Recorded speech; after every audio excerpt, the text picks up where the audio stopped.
영국에서 있었던 일입니다. 사람들을 불러 모아서 하루에 일정한 면적의 땅을 파도록 그렇게 임무를 부여했습니다. 그리고 다음 날에는 어제 판 땅을 다시 메꾸도록 했고, 다음 날은 또 새 땅을 파게 하고, 그 다음 날은 또 메꾸게 하고, 이렇게 한 달이라는 시간이 흘렀습니다. 어떤 결과가 나왔는가 하면은 더 이상 아무도 땅을 파지 않겠다는 겁니다. 돈을 더 주겠다고 했지만 막무가내였습니다. 그래서 고민하다가 마침내 이렇게 사실을 말했습니다. 사실은 국가의 중요한 정보가 담긴 파일을 스파이가 이곳에 숨겼는데 그것을 반드시 찾아내야만 합니다. 기한이 한 달밖에 남지 않았습니다. 이 일은 국가를 위해 아주 중요한 일이라고 사람들을 설득했습니다. 그러자 일하는 사람들의 자세가 달라졌습니다. 눈에는 빛이 나기 시작했고 지루해하지 않았으며 자부심을 가지고 자기가 하는 일에 헌신하기 시작했습니다.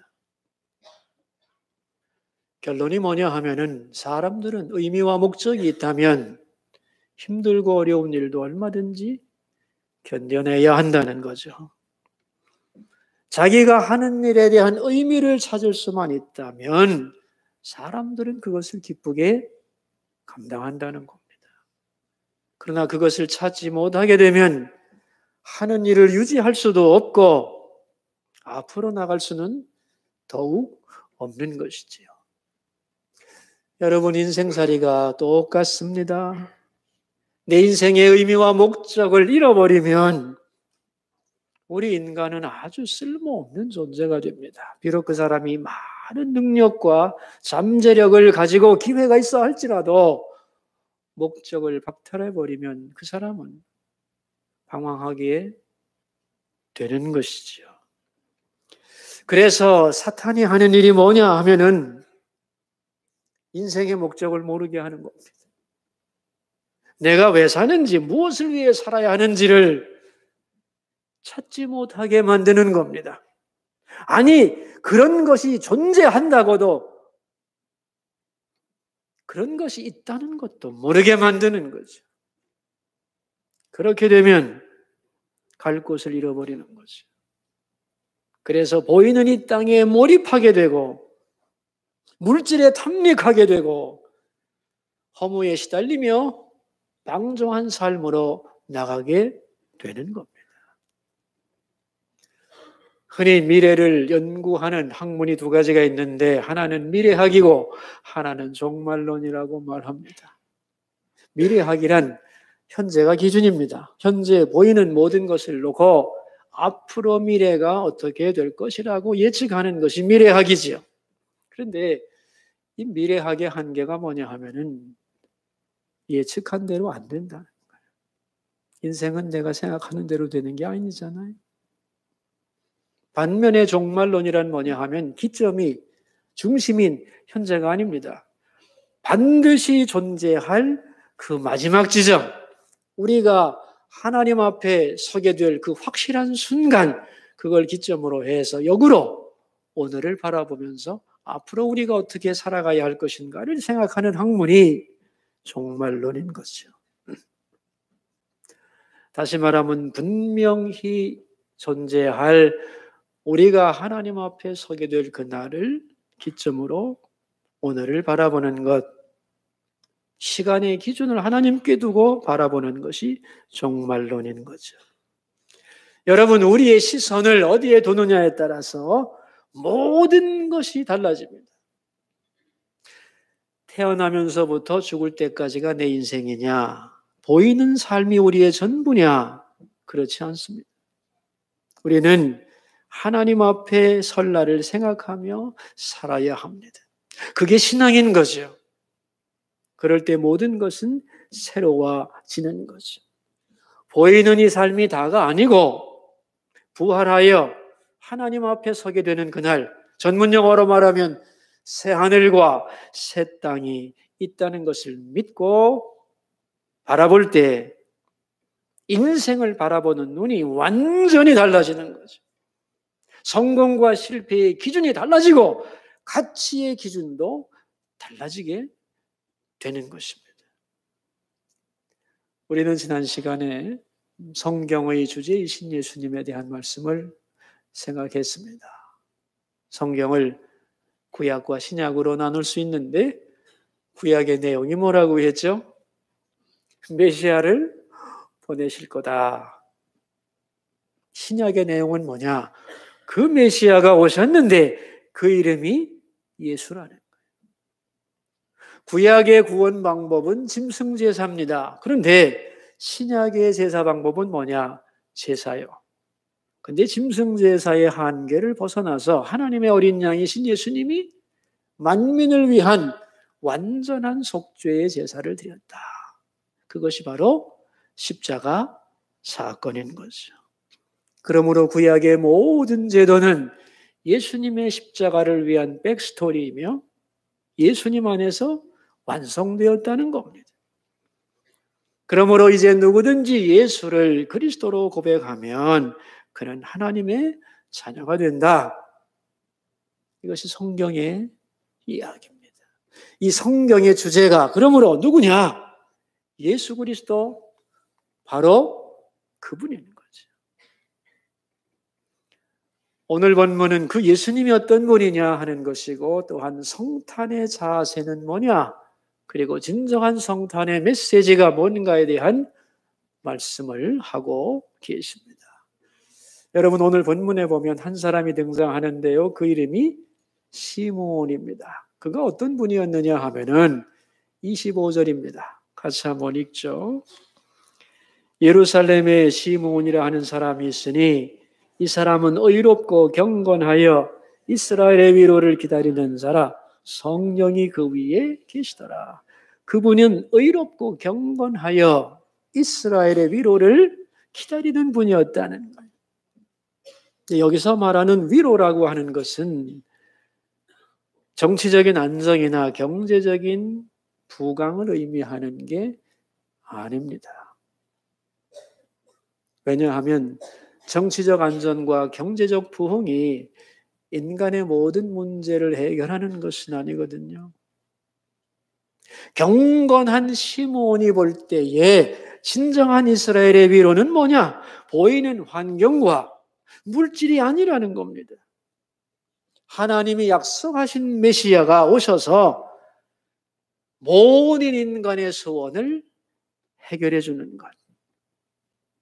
그래서 죄인이 하나님의 자녀가 되고 영혼의 깊은 갈망이 완전히 해결되는 것.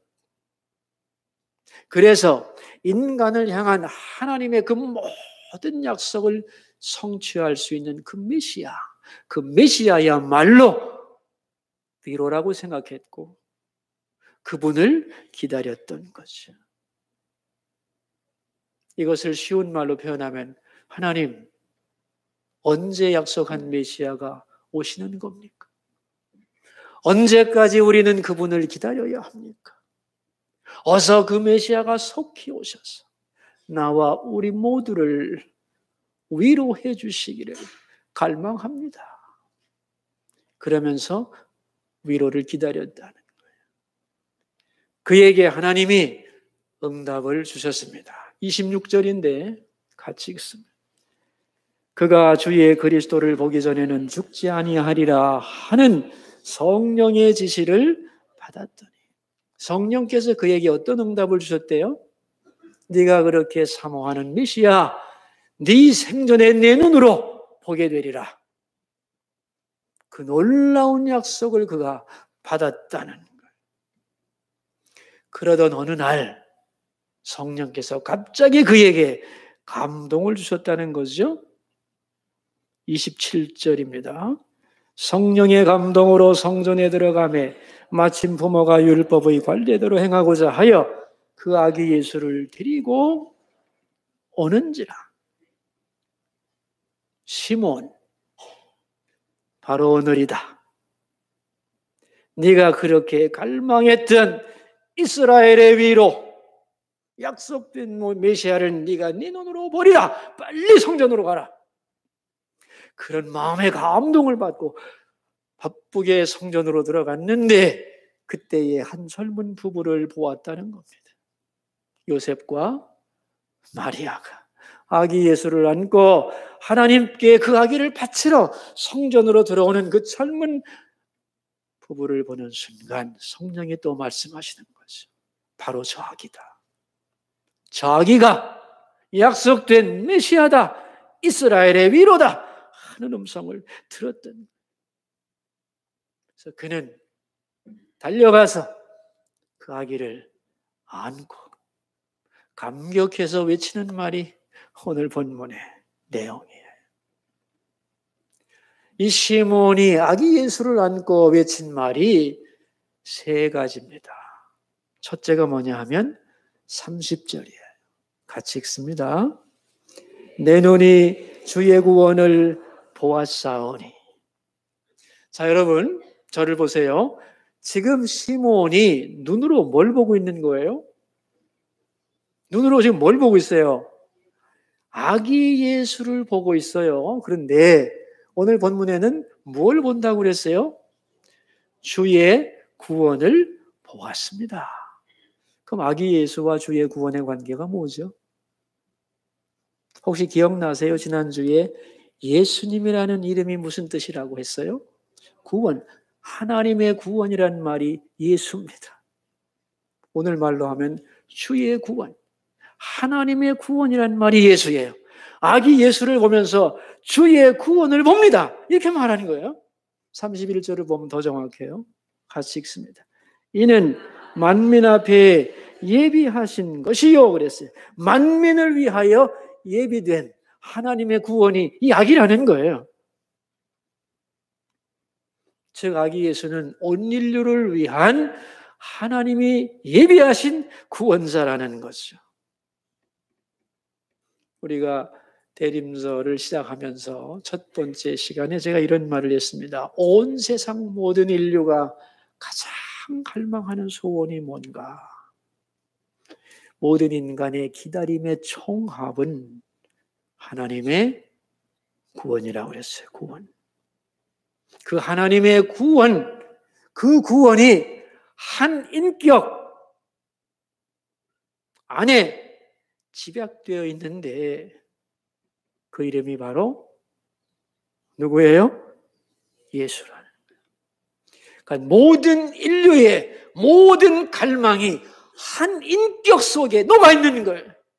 그 이름이 예수예요. 내가 그분을 보았다는 겁니다. 그래서 예수님을 진정으로 만나게 되면 어떻게 되느냐 하면은 구원을 받는 거예요. 그 구원을 경험한 사람이 고백하는 것이 29절입니다. 같이 읽어볼까요? 주제여 이제는 말씀하신 대로 종을 평안히 놓아 주시는도다. 여러분 이제 나는 죽어도 여한이 없다는 말이에요. 왜냐하면은 주의 구원을 보았기 때문에. 예수님은 주의 구원이다. 만민을 위한 주님의 구원이다. 그것을 알 때 뭐가 있다고 그랬어요? 평안이 있다고 그랬어요. 평안히 놓아주시는다. 예수가 구원이라는 걸 진정으로 경험한 사람의 마음에는 뭐가 있다고요? 평안이 있어요. 그 평안이 있을 때에 죽음을 넘어서는 용기와 희망이 생겨나는 거예요. 그래서 이제 죽어도 여한이 없다고 고백하는 겁니다. 그래서 시므온은 아기 예수를 바라보면서 나의 모든 소원이 이루어졌고 나는 이제 평안하며 죽어도 여한이 없습니다. 이렇게 고백하는 거예요. 여러분, 예수님을 만나면 이렇게 되는 겁니다. 아멘이죠? 나만이 아니고 만민을 위한 구원자이기에 누구든지 예수를 인격적으로 진정으로 만나면 이런 고백이 나오게 되는 거예요. 요즘 세상 사람들이 가장 원하는 게 뭐냐 하면은 쉬고 싶다는 거예요. 쉬고 싶다. 여러분, 많은 사람이 좀 쉬고 싶다는 말을 많이 하거든요. 이거는 육체적으로만이 아니에요. 정신적으로, 영적으로 쉬고 싶은 사람들이 세상에 가득한데, 그렇다면 가장 큰 위로와 휴식, 쉼이라고 하는 것이 어디에 있느냐는 거예요. 한 6개월 시간을 주고 휴가를 갔다 오라면 쉼이 좀 되겠죠, 그죠? 네.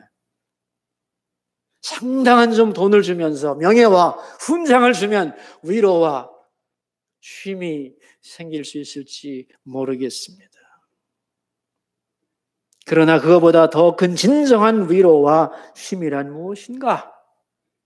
알렉산드리아의 필로라고 하는 분은 이런 말을 했어요. 인정을 하든지 하지 않든지 모든 사람은 쉼을 찾고 있다. 왜냐하면 인생이라는 거대한 상대와 싸우면서 피곤하기 때문이다. 그 싸움의 핵심은 어떻게 의를 얻느냐 하는 거다. 이게 무슨 말이냐면요. 죄인인 인간에게 가장 필요한 것은 죄로부터 자유롭게 되는 거예요. 이게 진정한 쉼의 내용이라는 겁니다. 이걸 위해 많은 사람들은 찾고 있는 거 오늘도 그 쉼을. 자, 제가 이제 질문을 하겠어요. 사람들이 죄를 이기기 위해서 사용하는 방법이 뭐가 있을까요? 사람들이 죄를 이기기 위해서 사용하는 방법이 두 가지가 있습니다. 첫째가 뭐냐 하면은 죄가 없다고 우기는 거예요. 뭐라고요? 죄가 없다고 우기는 거예요. 잘못 생각해서 그렇지 사실은 죄가 없는 건데 우리가 잘못 생각해서 죄라고 생각하고 거기에 우리가 눌리는 거지 사실은 죄가 아니다 하고 죄를 부정하고 우기는 것 없다고, 이게 죄를 이기는 한 가지 방법이에요. 두 번째는 뭐냐 하면요, 죄가 있다고 해도 내 힘으로 해결할 수 있다는 거예요. 그 방법이 뭐냐? 그게 선행이고 그것이 깨달음이고 그것이 자기 성찰이고 그것이 고행이고, 이러한 여러 가지 방법을 통하여 죄를 해결하려는 몸부림이 이 땅에 가득한 겁니다. 여러분. 그러니까 이 세상 사람들을 위한 정신적인 가르침의 내용이 복잡할 것 같지만 두 가지요. 죄는 없는 거다. 있다고 해도 여러 가지 방법으로, 종교의 각가지 방법으로 해결할 수 있다는 거예요. 성경은 아니라고 말합니다. 두 가지 다 아니다. 인간의 죄가 있으며 그 죄를 해결하는 방법은 예수 그리스도뿐이다. 아멘이죠? 그래서 예수는 구원이라는 거예요. 그리고 이 구원을 정말로 경험할 때 그 영혼에는 뭐가 있다? 평안이 있다. 죽음을 넘어서는 평안이 온다. 자, 두 번째 시몬이 외친 말이 32절인데 같이 읽습니다. 이방을 비추는 빛이요 주의 백성 이스라엘의 영광이니이다 하니 그랬어요. 아주 멋진 말입니다, 여러분. 예수님이 뭐래요? 빛이다 그랬어요. 여러분, 빛이 있어야 볼 수 있습니다. 맞죠? 제가 오래전에 학생 시절에 성찬절을 얼마 앞두고 학생회에서 그 어려운 분들에게 이제 성탄절 선물을 전달하러 같이 간 경험이 있어요. 아주 달동네 빈민촌을 찾아가 가지고 이제 몇 집을 이렇게 나누고 그 집에 어느 한 집을 딱 들어갔는데 방문을 열고 딱 들어갔는데 깜깜한 거예요. 저는 낮에 그렇게 깜깜한 집이 있는지 그때 알았어요. 그래서 제가 방문 열고 들어가려다 넘어질 뻔했어요. 근데 앞에 뭐가 큰 게 누워있는 거예요. 그래서 깜짝 놀랐어요. 남자인지 여자인지 구별이 안 돼. 그래서 제가 놀라가지고 불 켜도 될까요? 그랬어요. 그랬더니 굵은 남자 목소리로 장님 불 있으나 마나 이런 소리가 들려오는 거예요. 장님 불 있으나 마나. 장님이 누워있는 거예요. 남자가. 불이 필요 없죠. 그래서 우리는 불 없으면 못 보니까 불을 켜고 이제 함께 들어가서 어디서 왔다고 말씀드리고 선물을 전하고 캐롤과 찬송 불러드리고 예수님 오신 성탄절 축하한다고 빛으로 오신 예수님 영접하고 하나님의 자녀들하고 하는 말씀을 전하고 기도하고 나온 적이 있습니다. 여러분, 세상에 많은 것이 존재하지만 빛이 없으면 볼 수가 없어요. 예수님이라고 하는 빛이 없으면 진리를 제대로 볼 수가 없습니다, 여러분. 내 눈이 있어서 다 볼 것 같죠? 아닙니다, 여러분. 예수라고 하는 프리즘, 예수라고 하는 빛이 있어야만 내가 누군지를 알 수 있는 거예요. 예수님이라고 하는 빛이 있어야만 하나님이 어떤 분인가를 알 수 있어요. 내가 보이는 세상을 내가 다 알 거라고 생각하세요, 여러분. 아닙니다. 예수님이라는 빛을 통해 볼 때의 세상이 어떤 것인지를 제대로 볼 수 있는 거예요. 예수 통하지 않으면 하나님도 안 보여요. 왜? 아들까지 주신 하나님임을 누가 알 수 있어요? 여러분, 예수님이라고 하는 빛, 예수님이라는 안경을 통해서 볼 때 내가 보이는 거예요. 나라는 존재의 의미와 가치와 목적이 보여지는 거예요. 세상도 하나님도. 그래서 예수는 빛인 것입니다. 여러분, 세상에 왜 이렇게 낙심한 사람이 많고 어둠과 절망과 모임이 속에서 방황하는 사람이 많으냐? 먹을 것이 없어서가 아니고 전등빛이 없어서가 아닙니다, 여러분. 그 영혼에 예수님이라고 하는 빛이 없을 때 볼 수 없는 것이. 그래서 어두워하는 것이고 좌절하고 하는 것이고 방황하는 것이다. 그런 얘기지. 예수님이 빛이다 하는 것을 기억해야 돼. 또한 예수님은 뭐라고 그랬어요? 이스라엘의 영광이다 그랬어요. 믿는 자에게 영광이라는 거예요. 여러분, 예수님이 여러분의 영광이신가요? 왜 예수님이 우리의 영광이죠? 나의 가치가 예수 안에서 발견되기 때문이에요. 예수님 빼고 나를 보면 나는 무슨 가치를 가졌죠? 별거 없어요. 돈 좀 가졌다고 가치 있는 게 아니에요. 예수를 통해 나를 볼 때 내가 그 십자가의 사랑을 받은 존귀한 존재라는 나의 가치를 알게 돼요. 내가 얼마나 하나님의 자녀가 되었고 영광을 얻었으며 저 영원한 나라를 선물로 받는 존재가 됐는가라고 하는 나의 영광의 근거가 예수님이라는 거예요. 이게 신앙인의 고백 아닌가요? 그래서 예수님을 모르면 어두워지는 것이고 예수님을 모르면 인생은 참으로 초라해지는 거다. 예수님은 진정한 빛이며 나의 최고의 영광입니다. 아멘이죠. 이게 크리스천의 고백인 거예요. 이제 시몬이 외친 세 번째 말이 34절에 나오는데요. 같이 읽어볼까요? 시몬이 그들에게 축복하고 그의 어머니 마리아에게 말하이르되 보라, 이는 이스라엘 중 표적이 되기 위하여 세움을 받았고 그랬어요. 예수님은 패하거나 흥하게 하며 비방을 받는 표적이다 그랬어요. 오늘 설교 제목을 한번 읽어볼까요? 성공과 실패의 기준이신 예수님 그랬어요. 흥함과 패함의 표적이다, 증거물이다, 그런 말이죠. 더 쉽게 말하면 예수님을 중심으로 세상은 둘로 갈라진다는 거예요. 마치 무엇 같으냐 하면은 여러분 예수님이 십자가에 달리실 때에 양쪽에 두 강도가 매달렸죠?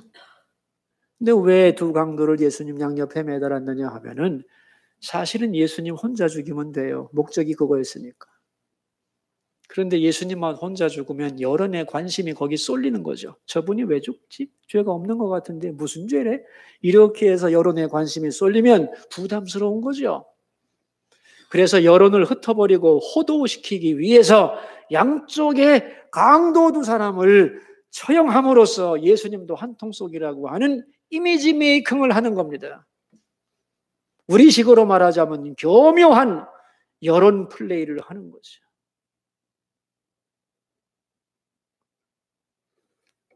아주 정략적인 퍼포먼스를 통해서 예수님에게 사람들이 집중하지 못하도록 만든 쇼였던 거예요.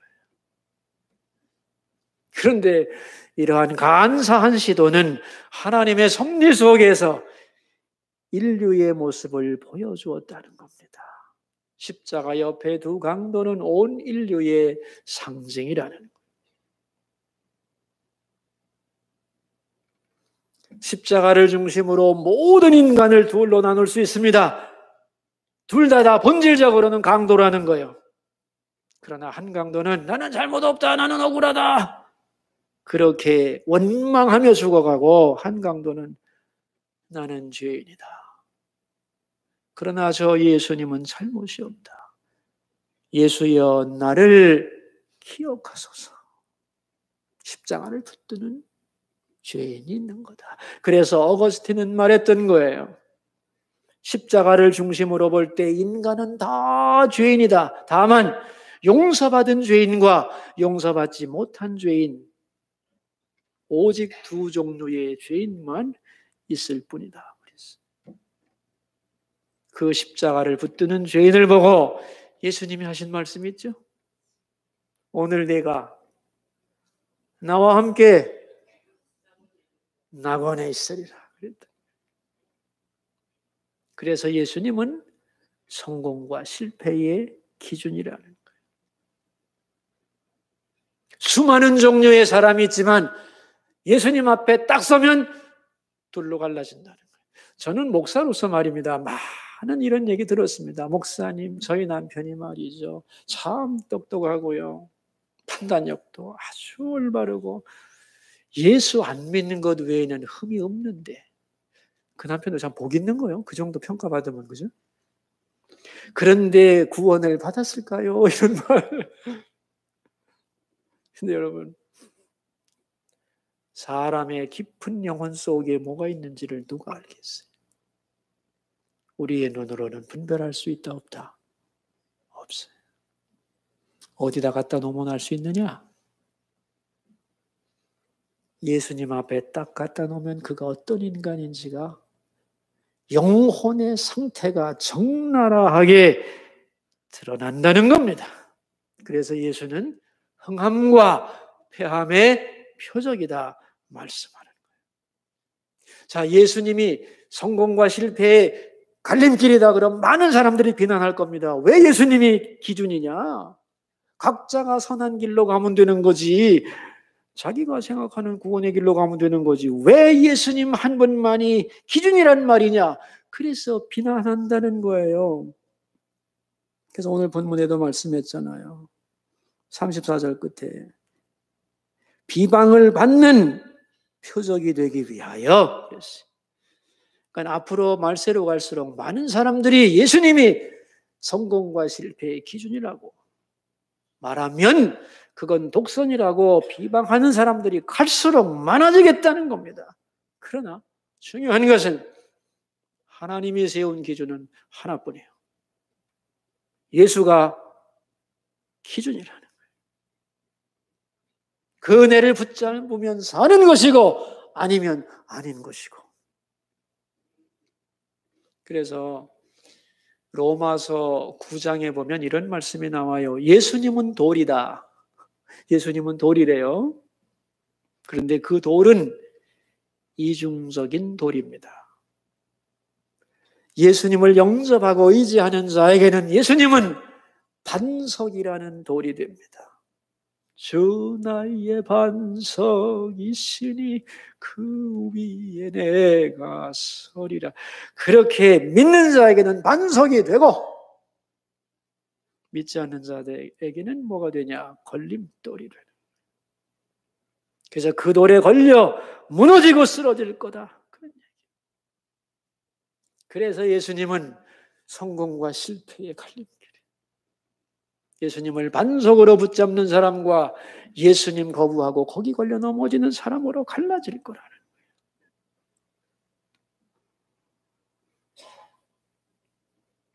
저 사람은 진실하다.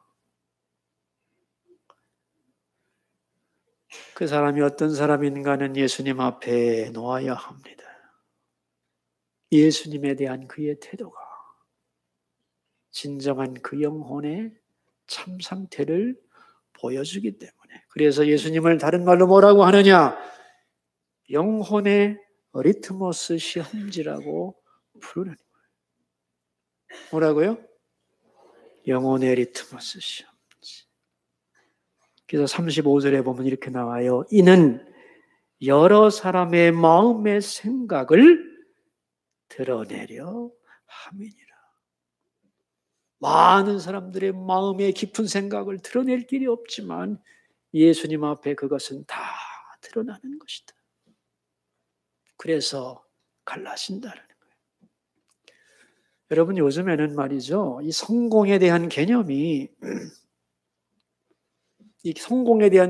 대해서 많은 논란이 전 세계적으로 일고 있어요. 옛날에는 성공이 뭐냐 했을 때 이 정도라면 성공이다라고 하는 성공의 객관적인 기준이 있었는데 이 포스트 모더니즘 시대로 들어오면서 많은 사람들의 성공에 대한 정의가 다 달라지면서 요즘은 성공을 어떻게 생각하느냐 하면은 자기가 생각하는 성공의 정의를 내려놓고 그 길로 갈 때 성공이다. 그렇게 생각하는 경향이 점점 많아지고 있어요. 저는 그게 맞다고 생각합니다. 그죠? 자기 가치에 따라서 성공이 다 다를 수 있는 거예요. 하나님은 우리 모두에게 성공의 길을 보여주셨어요. 그리고 오늘 성경은 분명하게 말씀해요. 하나님이 볼 때 진정한 성공은 뭐냐? 예수님을 영접했느냐는 거예요. 예수를 그리스도로 인정했느냐.